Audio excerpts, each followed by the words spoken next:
time. Family time! Just as Joshua told the people, and the Bible does record.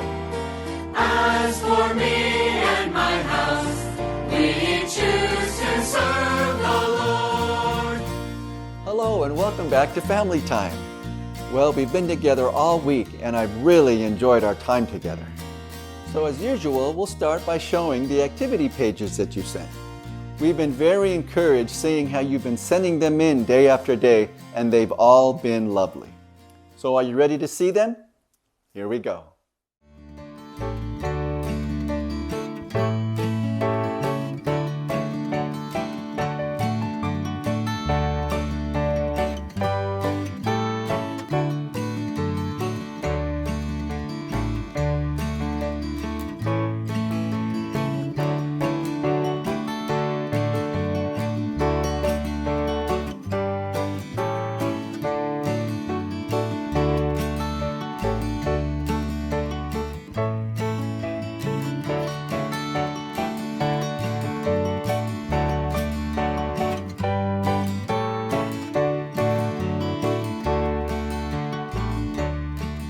Weren't those activity pages amazing?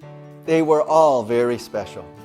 And now we'd like to show you a couple other very special activity pages that was made by a family who are living in a place where the stay-at-home rules are very strict.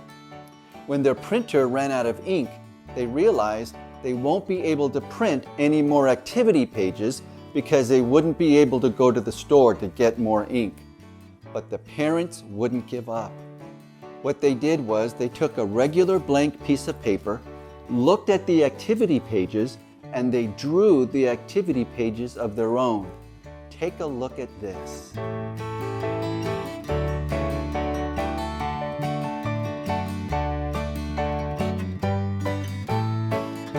Wasn't that precious? Now let's go to Germany to learn how to say hello in German from a family who lives there in Germany. Ready? Here we go.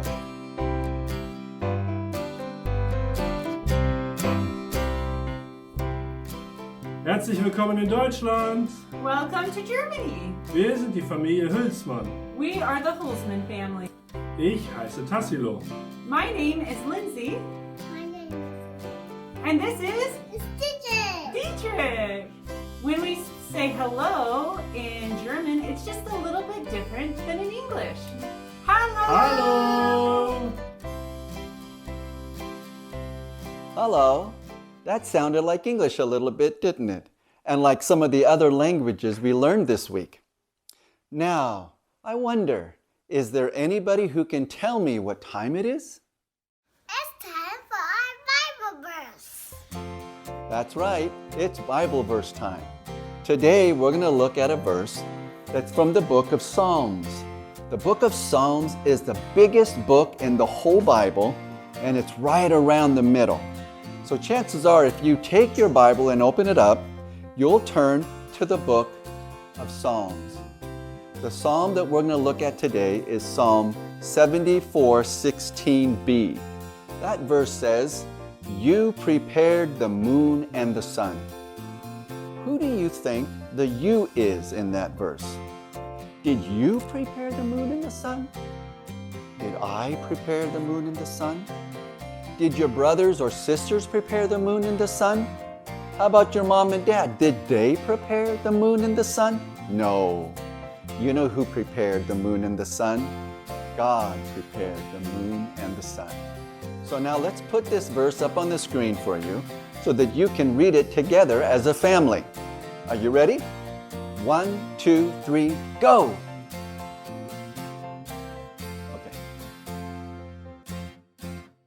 Wonderful. Now let's go back to Germany and visit our family there to see how to say this verse in German. Today's verse is Psalm 74:16b. Den Mond und die Sonne hast du bereitet. Tschüss. Bye-bye. Well, look what we have here.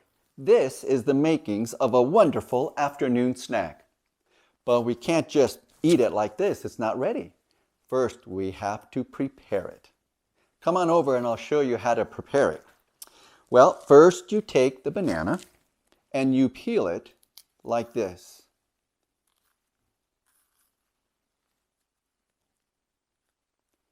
And you put the banana on your plate. Then you take a knife and you slice the banana into little pieces, little bite-sized pieces. Starting to look good already, isn't it? Now for the best part. You take the peanut butter and you open the lid. Take a spoon, scoop out some peanut butter, and for each little bite-sized piece of banana, you put some peanut butter on there, and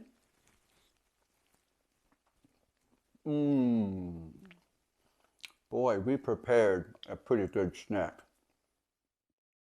Just like this delicious peanut butter and banana snack had to be prepared for us to eat, God had to prepare a lot of things for us to live.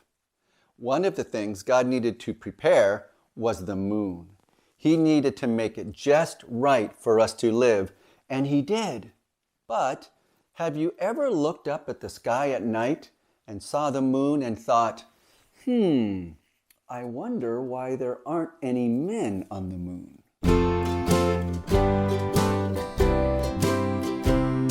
Why aren't there any men on the moon? Why?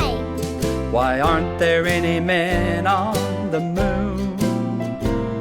Why aren't there any men on the moon? Why? Because God put man in a garden. The moon is all dust and craters and hills. Nothing at all would grow up there. There isn't any water, it's a desolate place. It's lifeless without any air. Why aren't there any men on the moon? Why? Why aren't there any men on the moon? Why aren't there any men on the moon? Why? Because God put man in a garden. The earth is so rich, it's brimful of life, with plenty of air to be breathed. There's water and food in a constant supply. There's everything here that we need. So there aren't any men on the moon. Why? There aren't any men on the moon. There aren't any men on the moon. Why? Because God put man in a garden. So men can only visit the moon. Zoom! To walk and hop around and explore. Boing, boing, boing. There aren't any men on the moon. Because God put man in a garden. God put man in a garden. Garden, garden, garden. God placed man in the garden, and the garden was on the earth, and the earth's temperature was just right. That's because God prepared the moon to be just right. Did you know that the moon has an effect on our temperature? It's true. If the moon weren't just right, we might have very long and cold winters. Or we might have very hot, long summers where it's so hot that we might not even be able to live on the earth. But don't worry, God prepared the moon to be just what we need and to give the earth a temperature that's just right. Now let's do today's activity page. It's page 14. We'll pause the video for a while again so that you and your family can do this activity page together like we always do. And then come back, and instead of us doing the activity page for you, we're going to show you a craft on the moon.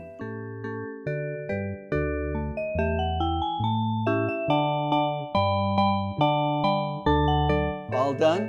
Perfect. We can't wait to see them. Now let's do a craft on the moon. Maybe you and your family can do this together after the video as well and send it in to share it with us. Let's make a moon for craft time!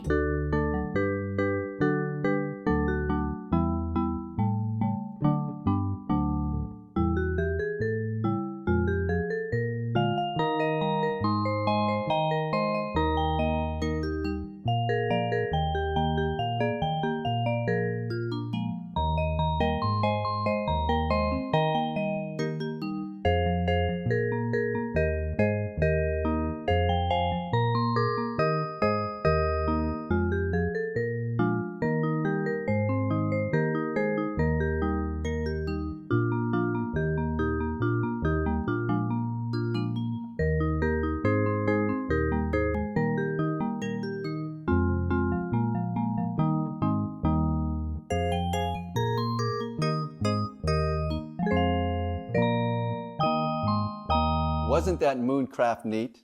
Now, I wonder, is there anybody who can tell me what time it is? It's story time! That's right, it's story time again. Remember yesterday how Raphael made a school project that he wanted to enter into a competition to win a certificate for creative pots? He was so excited, and then Margaret tripped him purposely and ruined his entire project. Oh, and then Margaret got first prize. Also remember how the teacher really gave us some wonderful help on how to say, "I'm sorry."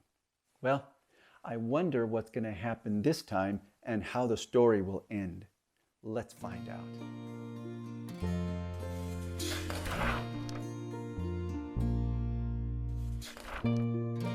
Raphael was so unhappy that he threw his model city into the big trash can in the cafeteria on his way out of school. Raphael's dad was there to pick him up, but he didn't drive around the pickup circle like he usually did. He had parked his car in the school parking lot, and he walked up to the front door of the school to meet Rafi as soon as he came out. He knew Mrs. Goodwin had called him. He caught Rafi up in his arms in a great bear hug and said, "I know. I'm so sorry this happened, son." Mrs. Goodwin appeared and handed Raphael's dad an envelope and spoke softly to him. When they left, Dad took Raphael to Uncle Tim and Aunt Rebecca's house to help unpack more of their boxes. As Raphael came in the door, Aunt Rebecca greeted him. "How did it go with the model city, Rafi? Do we have a winner?" Raphael turned to answer her.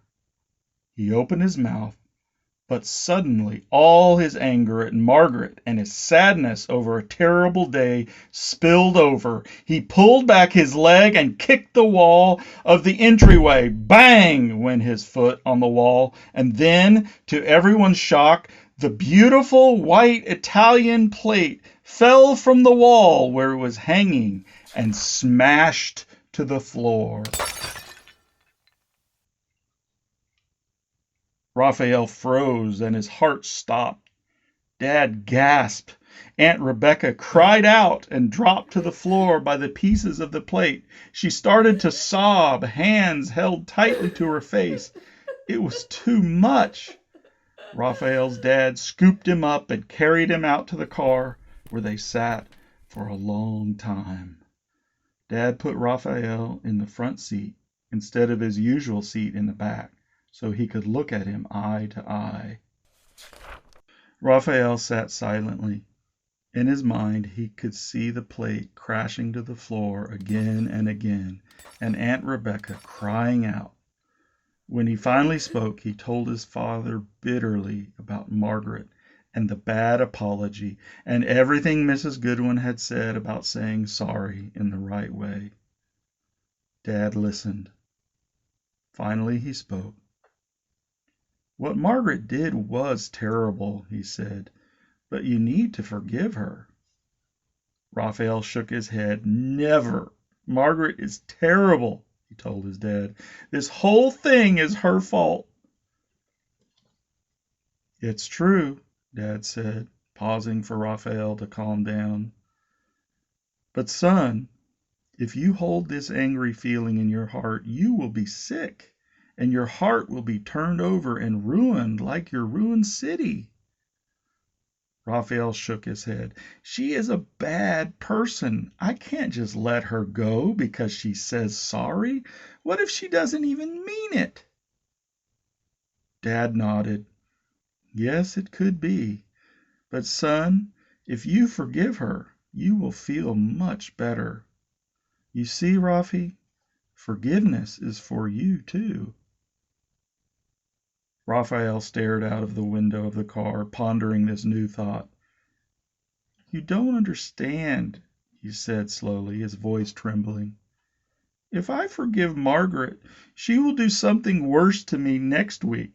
She always does bad things to me." "You're right," Dad agreed, patting Raphael's shoulder. "What she did was wrong. But I care about you, Rafi. I care about your heart. You are such a great friend to everyone. These kinds of angry feelings make you hard and sick inside. To ruin a city or break a plate is terrible, but to ruin your heart is much worse." When Dad mentioned the plate, Raphael wondered if Aunt Rebecca's heart was also sick and angry. Then Dad reached into the pocket of his jacket. "There's also this," he said softly. Dad handed Raphael an envelope. On the front, Margaret's name was written next to the words, "First Place City." But her name was crossed out, and Raphael's name was written under it. Raphael blinked back his tears and opened it. Inside was a note from Margaret. "Raphael, this is from Margaret. I'm really sorry. Have my prize." And there, behind the note, was the first prize, the $50 certificate for Creative Pots. Raphael just stared at it. Raphael's dad spoke again. "Raphael, you've hurt Aunt Rebecca in a most terrible way," he said. "I will say I'm sorry," Raphael said. "I know how to." Dad shook his head. "But saying sorry will not fix the plate, you know. It is in pieces. She is very sad." Dad's eyes looked sad enough to cry. She may not be able to forgive so quickly. Raphael was quiet for a minute. "Yes, Dad, like me," he whispered simply. "Sometimes you have to work hard to warm up someone's heart when you have hurt them," Dad said. Raphael thought about this and about Margaret's note, and then he had an idea, and he told his dad about it, and Dad agreed to help. Raphael climbed into the back seat of the car, and Dad drove him to Creative Pots. That afternoon, Rafael Romero did the very best painting job he had ever done in his whole life. He was careful and took a long time, and used the best colors to paint the biggest plate he could get at Creative Pots. When he finished, he used his Creative Pots certificate from Margaret to pay for the plate. The next morning was Saturday. Raphael and his mother went first thing to pick up the plate from Creative Pots. On the way, Raphael was mostly quiet, pondering a question from the day before. Finally, he spoke up. "Mom." "Yes, Ralphie." "Why did Dad say I'm sorry when he got me from school yesterday? He said he was sorry, but Dad didn't do anything wrong. Margaret did." Mom thought about it a moment, and Raphael thought he saw her smile slightly. She turned and knelt looking at him. Raphael, sometimes when we say I'm sorry, when we didn't do something wrong, it means my heart is sad with your heart. Your Father cares so much about you, Rafi. When you're hurt, He hurts with you. Dad and I don't want your heart to be sad or angry. The lady at Creative Pots gave Raphael his plate, which was nicely wrapped in newspaper. Raphael opened it to show his mom. The plate had tiny flowers all around the edges, and in the very center it read, "I am sorry, I love you." On the back, Raphael had painted his name so that Aunt Rebecca would know who it was from. And this is why the apology plate, as it has come to be known in Raphael's family, has been hanging in the front entrance of Uncle Tim and Aunt Rebecca's house for as long as anyone can remember. When people walk into the house, it is the first thing they see. In fact, it is probably still there now.